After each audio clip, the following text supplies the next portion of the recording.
Well, this is gonna go terribly. So to start out, you get dropped just outside of the loot cave on the most peaceful day in the Cosmodrome. Oh shit, is that loot? Nope, just this dungeon's main mechanic. Ingrams. They're totally different, I swear. Picking up an Ingram gives the Burdened by Riches debuff for 30 seconds. Grabbing another Ingram resets the timer, and letting it run out makes you have a heart attack or something, I guess. So don't let that happen. Either way, just shoot everything you see and scoop up all the Ingrams. Take them to the loot cave once the coast is clear, and you'll see a big crystal in the corner. Walk up to it, and it'll start to... Once it's done sucking all your Ingrams out, it should have grown once or twice. It's got to grow 3 times, so if it's not done yet, step outside and kill some more stuff. Enemies will endlessly spawn here, so it's also a pretty good kill farming spot if you're too lazy to grab a throwaway checkpoint. Once you've got more Ingrams, go charge the crystal, and it'll let you move on to the next area. Wherever that is. Where's the way out? Oh shit. Right here on the main path is bottle number 1 for the triumph for the, Phry'zhia ornament? I probably butchered that. Anyway, there's a shrieker and some ads up ahead, so just take those out and then turn around because bottle number 2 is sitting in this corner. We're not done in this room though because the first chest for the Gjallarhorn catalyst is in here. Since I already have the catalyst, a knight spawned up in here, but if we lower our bitrate and go back in time to when I didn't have it, Randall will spawn on this ledge instead. If you shoot him enough, you can beat Ingrams out of him like a piñata. Grab one, then head over to this metal scaffolding and open the first catalyst chest. But now that you're done here, keep heading forward and you'll reach the rusted gangplank. Now be careful here because this area is full of traps and stage hazards that'll instantly kill you. Don't press any weird buttons, don't step on any pressure plates, and don't pull any random levers because if I don't tell you it's safe to touch, it's gonna touch you back. With that out of the way, start by opening this door with the skull and crossbones sign above it, because obviously, that's the safe one. Jump over the pressure plate and flip the switch on the other side of the room, then jump up into the vent in the corner for bottle number 3. Walk back out and the big pipe will be open. Head on through and jump to these platforms. Be careful because these platforms will fall out from under you, but under them is also the next lever you need to pull. Jump out, don't touch this lever, and then head back into the pipe. Are you fucking kidding? Once you come out of the pipe, start heading upwards, then when you're at the top, jump into the pipe furthest in the back on the right. Step on that pad to open the path and head up, then turn around and jump into this corner for bottle number 4. Head out past the plate and falling platforms and into the hive gunk and flip this switch. It'll open this hatch next to you and lead out to an area with even more hatches. You gotta get to this open hatch in the back here, but it's a little too far to just jump to, so go to this closer hatch instead. Take out the thrall inside, avoid the plate, and pull the lever inside to open the hatch across the way, and do it again to reach the back hatch. Once you're in the last hatch, don't touch this lever and instead jump through this hole in the roof and flip the switch in the room above you. In the corner to your right is a room with bottle number 5. Once you flip the switch, a shrieker will spawn outside and a big door will open back where you started. Go back across the same way you got here, kill all the ads, and flip one more switch in the back of the new room to open up another big door across the way again. Jump across, kill shit, you know what to do. Open this door right here, and then guess what? You get to jump around and flip some more switches. Kill some shit, go over here, flip this switch, turn around, kill some more shit, flip another switch, turn around again, head back to the first switch, kill more shit, flip another switch, head back out, and now there's some falling to kill, and hey look! This guy's got a Scorch Cannon, the other main mechanic of this dungeon.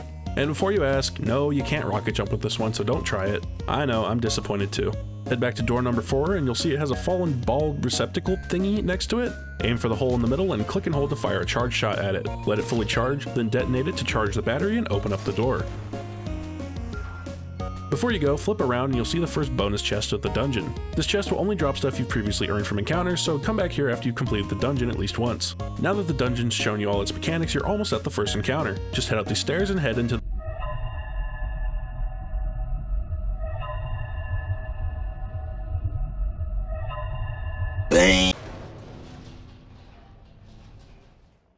So anyway, if you're doing the galley catalyst, Randall will be in this room again, but before you deal with him, head into the door on the right, jump over the plate, and head to the back of the room and into this crawl space for bottle number 6.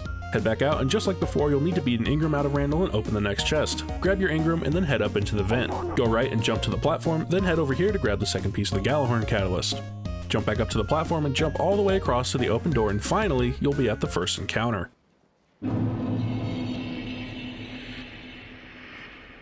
Okay, I'm not even gonna try to pronounce that, so I'm just gonna call him, Phil. So Phil here, despite being such a big angry boy, has got probably the simplest boss fight out of any dungeon. All you have to do here is collect Ingrams to charge the crystal at the front of the arena to start a damage phase. Once you're rallied and ready to go, jump across, but be careful about this jump here because if there's anything that warlocks are weak to, it's sloped surfaces. Once you're across, take out these acolytes and any thrall that might spawn near the crystal. The acolytes will drop Ingrams, so make sure you bank them if you pick them up before you do anything else. It's honestly pretty easy to forget about the debuff timer in this encounter when you're hiding from Phil, and you don't want to have to run across the arena when you only have 5 seconds left on it. Clear out all the hive, and then take out these fallen that are at the back of the arena. These guys won't drop any Ingrams, but the Vandal will drop his Scorch Cannon. Pick it up, and now you can open the door on your left. Crack it open and a handful of acolytes and 2 knights will spawn inside. Take them all out and you should get 14 engrams in total. Now just take them to the crystal and dump them, grab a new scorch cannon if you don't have one, and do the same thing on the right side. Once you have enough motes, dump them again. Once there's a total of 25 in the crystal, Phil's going to stand around for a bit before he realizes it's time for DPS. Sometimes he likes to wait a good 10 to 15 seconds before letting you hit him, so find a safer spot for DPS while you wait to hear this noise. Once that sound plays, his immunity will drop and you're free to damage him for about 30 seconds. Once the damage phase ends, you're back to step 1 of the fight, so just repeat everything you just did as many times as you need to kill Phil. One last tip about this encounter, and the whole dungeon really, is that on top of this being arguably the easiest dungeon in the game mechanically, you get infinite supers. Every time you pick up 10 engrams, all of your abilities will instantly charge, including your super, so just let it rip on each round of adds. Just be sure to end your super before grabbing the 10th engram. If you grab the 10th engram while you're still in a roaming super, it won't recharge it. If you clear out the adds fast enough, you can even pick your scorch cannon back up and just do the other room right away without having to go bank first. This is really going to help speed up the fight, which you'll really want to do because with this dogshit triple GL loadout, it took me 8 cycles to kill him. Speaking of killing him, now that he's finally dead, he'll drop either a piece of armor or the Matador 64 shotgun, an arc damage precision frame shotgun that says it has the impact of an aggressive frame, but it doesn't actually do any more damage. Once you're done dismantling your loot, the path ahead will be open, and in this tube on your left will be bottle number 7. Hop back out and head down to the shroud here for the next part of the raid. For this section, there are mines that'll cause a wipe if you don't reach them in time, so grab your fastest Sparrow and pull this lever on the left here when you're ready.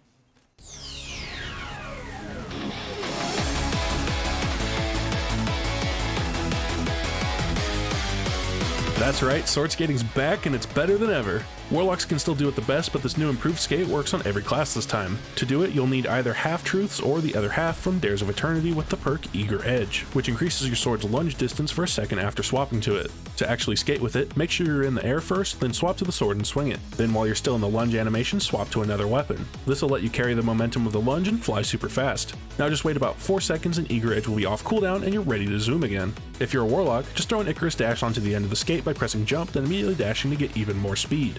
As for the actual Sparrow section here, just follow the path I'm taking to hit the timer extensions. Keep chaining those dashes and before you'll know it, you'll finish the encounter and you'll be in this big spooky skull cave. Now that you don't have a time limit to worry about, jump up into the skull's left eye and you'll find the second and final bonus chest of the dungeon. You could grab it now if you want since whatever you just got from Phil will be in it, otherwise jump all the way down to this cliff for bottle number 8. Head back into the crystal cave, then jump all the way up top for bottle number 9. Head further down into the cave and eventually it'll open up to the next encounter.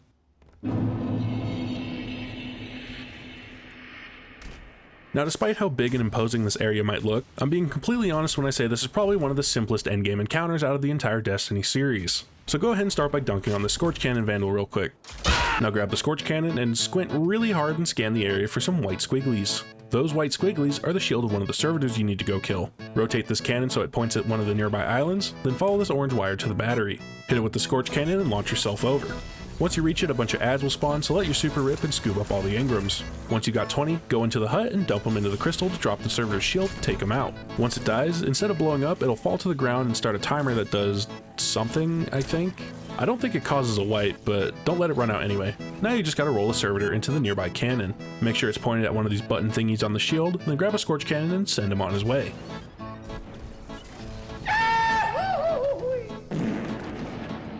Congratulations, you're now an expert at this encounter. That's literally all you have to do. I don't even have a way to try to make this funny. That's just launch the last 2 servitors and you're done with the encounter. Even solo, this takes like 5 minutes. Enjoy your sword, I guess. Once you've got your loot, head down to the underside of the middle island and you'll find bottle number 10. Then take the cannon up to the platform with the big hanging engine piece and up inside of it will be bottle number 11. One last thing before you leave, head across to this area because once the encounter's over, Randall will appear here for the final Gjallarhorn catalyst piece. The timing on this one's a little tight, so have your Scorch Cannon ready to go and point the cannon at the middle island before you grab the engram. You might also want to put on an Eager Edge sword so you can skate over to the chest. Once you're ready, beat the engram out of him and run back to the middle island as quickly as possible. On top of this building will be the final chest, and once you interact with it, you'll have your catalyst. And with that, you're finally ready to take the cannon in the middle up to the final encounter. So now that you've reached the final boss, first things first, put on the well and put on the socks. I know the whole point of these guides is that I'm using some dumb shit loadout like triple GLs, but there really isn't a good place to stand for the damage phase in this fight, so just put on the well and make your own place to stand. Also a quick word of warning, don't go anywhere near the water. This stuff is certified weapons grade poo water, and if you so much as dip a toe in it, your heart will explode, so just stay away from it. With that out of the way, go ahead and grab this Ingram to start the encounter, then immediately run away because the boss is going to spawn right there. Now the boss himself, Avarokk, he's not too much of a threat during the fight because he just kind of lobs shots at you with his shotgun, but he's not very accurate with it. The biggest threats here are the ads, and more importantly, his two buddies that spawn down with him, Grisprax and Matey. Wait, hang on, Hang on, this music though.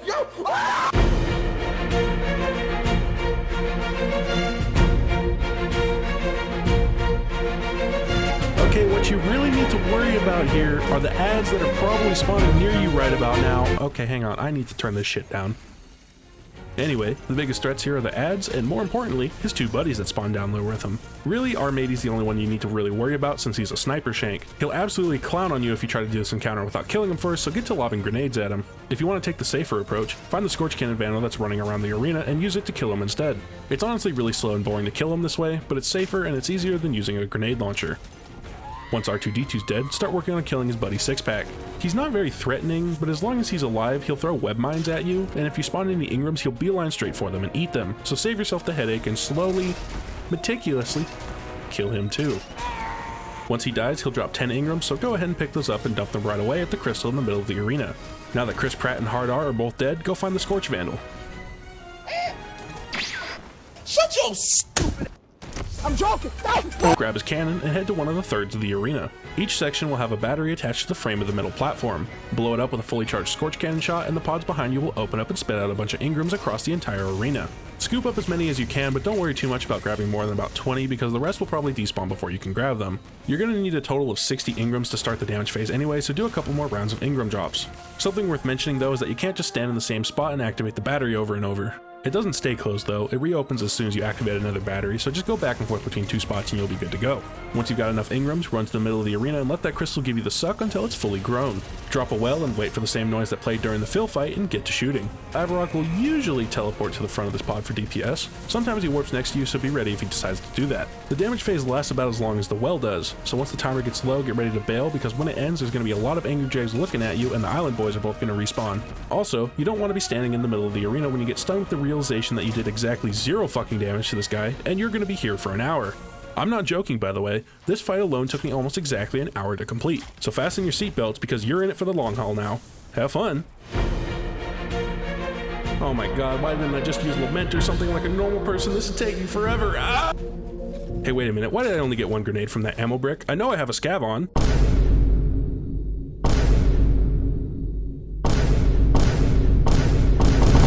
I don't think I'm gonna make it, bros. I've been here for so long. I'm losing my mind. Wait, hang on. Is that an actual exotic?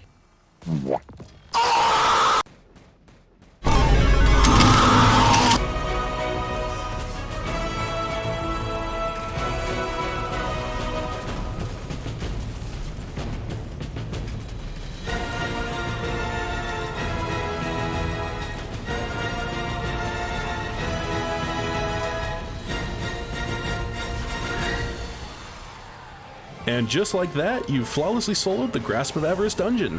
When Avarokk dies, he'll drop 2 items. One is going to be like a bonus chest drop and it'll give you anything you previously earned from the dungeon, and the other drop will be either one of the last pieces of armor, Beloved 2, or Ias Luna, the only stasis hand cannon currently in the game. Inside the pod will also be the final bottle for the Richest Dead Man Alive triumph. Grab it and claim all your new triumphs to get a shader for Flawless, an emblem for Solo Flawless, and the Eagle ornament for your Gjallarhorn. Congratulations on your Solo Flawless run that, assuming you followed my guide exactly, should have went quickly and painlessly. And since this dungeon's endlessly farmable, all your future runs should be just as quick and painless. Thanks for watching.